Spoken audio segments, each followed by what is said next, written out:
You need to turn yourself into the Washington County Jail. I'm not even addressing the attorney issue at this point. Your Honor, you have counsel. And if Ms. Richards is a high-risk pregnancy, then why is she testing positive for drugs? I still, at that point, don't have any tests. No test, no test, no test. She needs to appear here.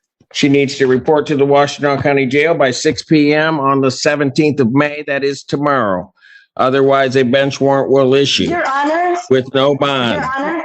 I have tested since I had that diluted screen. I don't have any tests. I'm not playing by her rules anymore. We're going to play by mine. I've been as lenient as I possibly can. Today, we're in Judge Simpson's courtroom for a bond violation hearing that's quickly reaching a breaking point. The defendant has repeatedly failed to comply with one of the court's basic bond conditions, drug testing.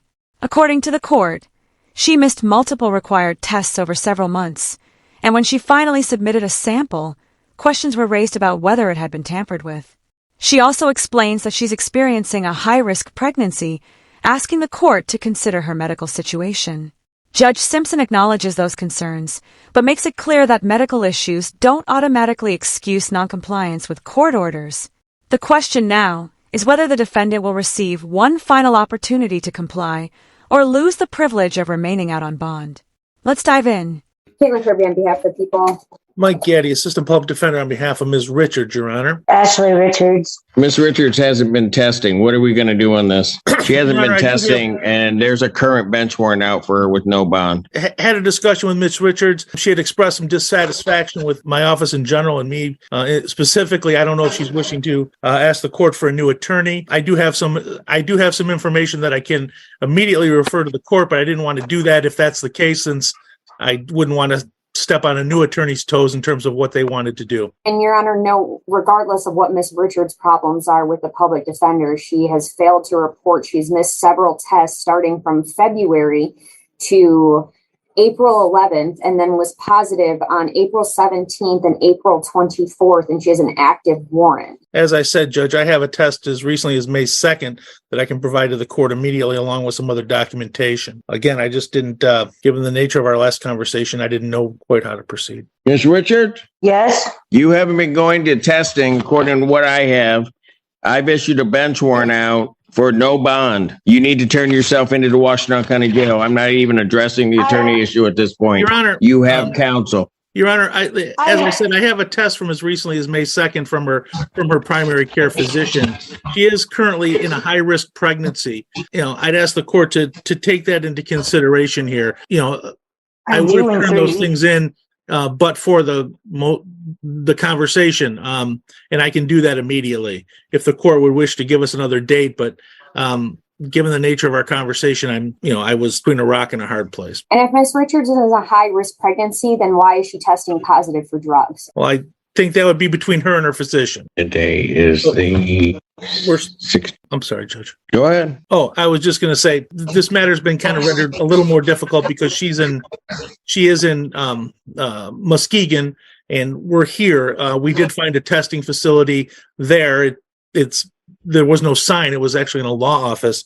We do have some tests directly from her doctor. The crux of this is that there was an offer for use in this matter. This matter was actually charged after it occurred before, but it was charged after she successfully completed probation in Muskegon. I have documentation from Catholic Social Services there that indicates that she did her primary care and then has been continuing with aftercare studiously. That there's that as well. I don't think it's a matter of her trying to flaunt anything, but just there's a distance, there's financial issues, there's medical issues, and there's but on January.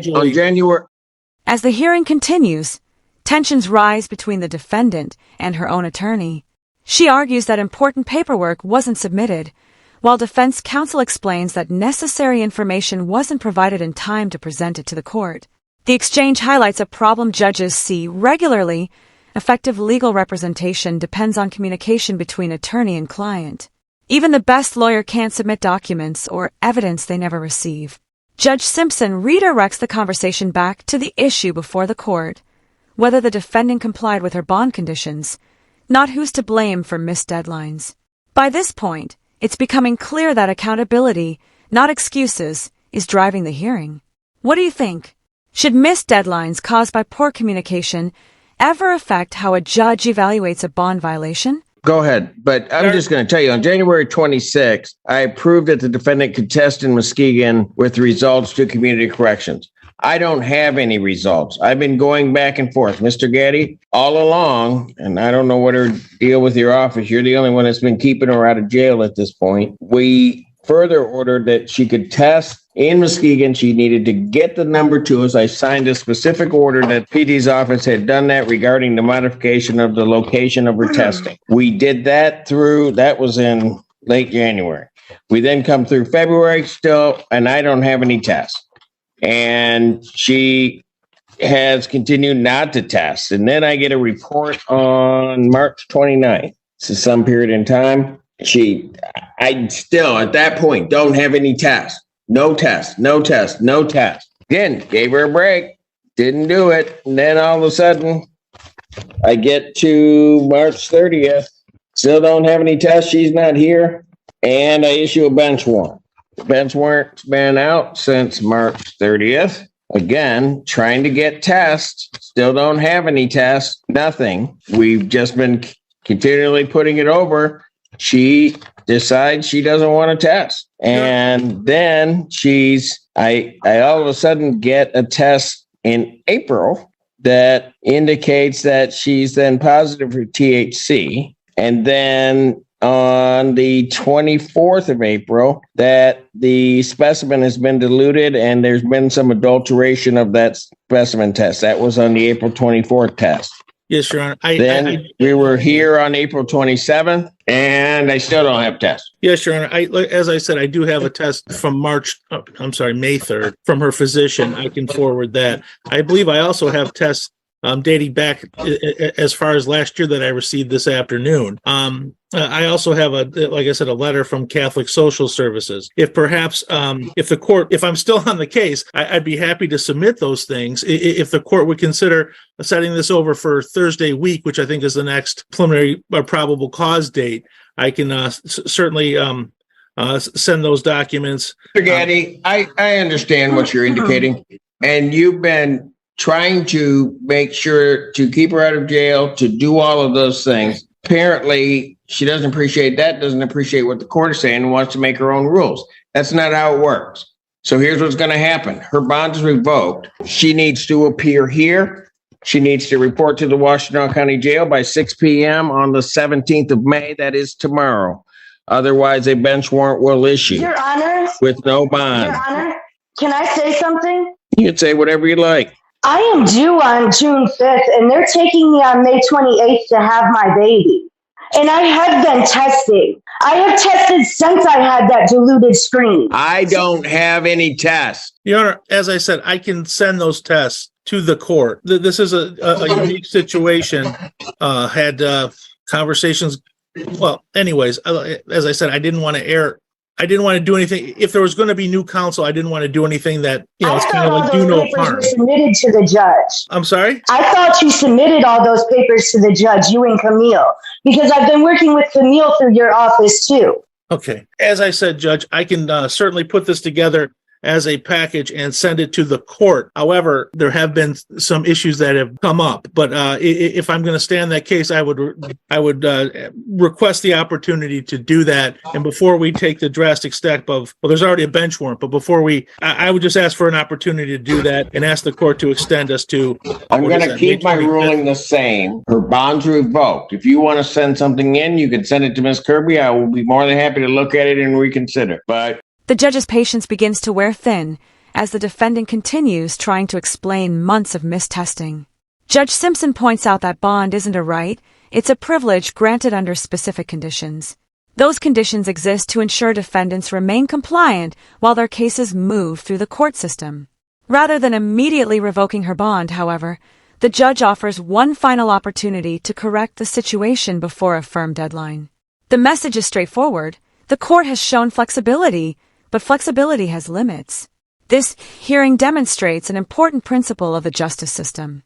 Judges often consider personal circumstances, but they also expect defendants to make reasonable efforts to comply with court orders. I'm not playing by her rules anymore. We're going to play by mine. I've been as lenient as I possibly can, and I'm not going to sit here and be taken advantage of. Defendant's ordered to report to the Washington County Jail, 6 p.m. tomorrow.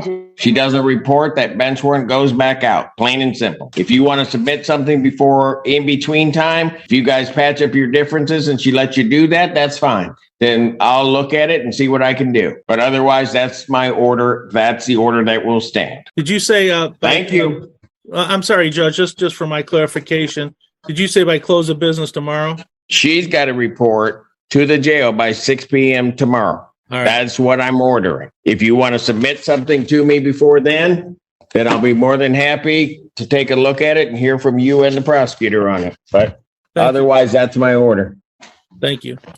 By the end of the hearing, the judge gives the defendant a clear choice: comply with the court's requirements by the stated deadline, or prepare to face the consequences of violating the conditions of bond. The decision isn't based solely on one missed appointment or one difficult circumstance. It's based on the court's assessment of an ongoing pattern of compliance, or the lack of it. The case serves as a reminder that personal hardships and medical issues may be relevant to a court's decision, but they generally don't eliminate the responsibility to follow lawful court orders. Now it's your turn. Do you think the judge struck the right balance between compassion and accountability, or should the defendant have been given even more time because of her medical condition? Let me know your thoughts in the comments below. If you enjoy real courtroom breakdowns, don't forget to like the video, subscribe, and turn on notifications for more courtroom content. Thanks for watching, and I'll see you in the next one.